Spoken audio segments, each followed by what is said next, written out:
Tarapith TV, সর্বদা সত্যের পথে। মল্লারপুরের স্বেচ্ছাসেবী সংস্থা বিন্দু বিসর্গ এর পথ চলা উপলক্ষে আয়োজিত হলো এক রক্তদান শিবির। দিন দিন রক্তের চাহিদা ক্রমাগত বেড়ে চলায় তার চাহিদা কিছুটা পূরণ করার জন্য এই রক্তদান শিবিরের আয়োজন। সকাল 10:30 নাগাদ মল্লারপুর ইয়াংস্টার ক্লাবের সভাগৃহে এই শিবির আয়োজিত হয়। আজকের শিবিরে সর্বমোট 36 জন রক্তদান করেন। রামপুরহাট মেডিকেল কলেজের ব্লাড ব্যাংক বিভাগ এই রক্ত সংগ্রহ করে। বিন্দু বিসর্গ সংগঠনের সদস্য জয়ন্ত প্রামাণিক জানান, মানুষের পাশে থাকার বিশুদ্ধ ভাবনা থেকে যেহেতু বিন্দু বিসর্গের জন্ম, তাই সূচনাকালকে স্মরণীয় করে রাখতে রক্তদান শিবিরের আয়োজন।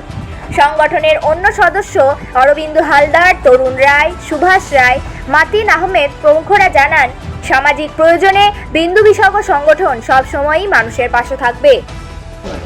ব্লাড ডোনেশন দিলেন, এটা কেমন লাগলো? ভালো লাগলো। কতজন এসেছেন? 2-5 জনকে দেখা যাচ্ছে।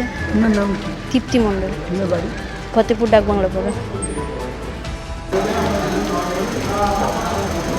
কী কারণে আমাদের ব্লাড ডোনেশন?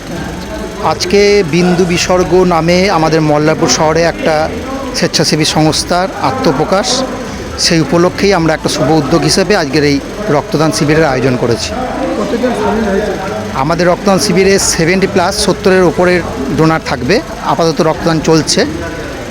কটা পর্যন্ত চলবে? আমাদের এই প্রোগ্রামটা 2টো থেকে 2:30টা পর্যন্ত চলবে। যারা রক্তদান করছে তাদের কি কিছু দেওয়া হচ্ছে?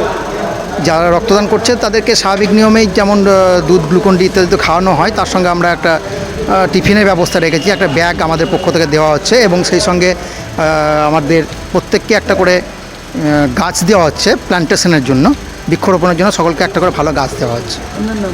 আমার নাম জয়ন্ত প্রামাণিক। আপনার বাড়ি? আমার বাড়ি মল্লারপুর বাজারে। Bureau report, Tarapith TV.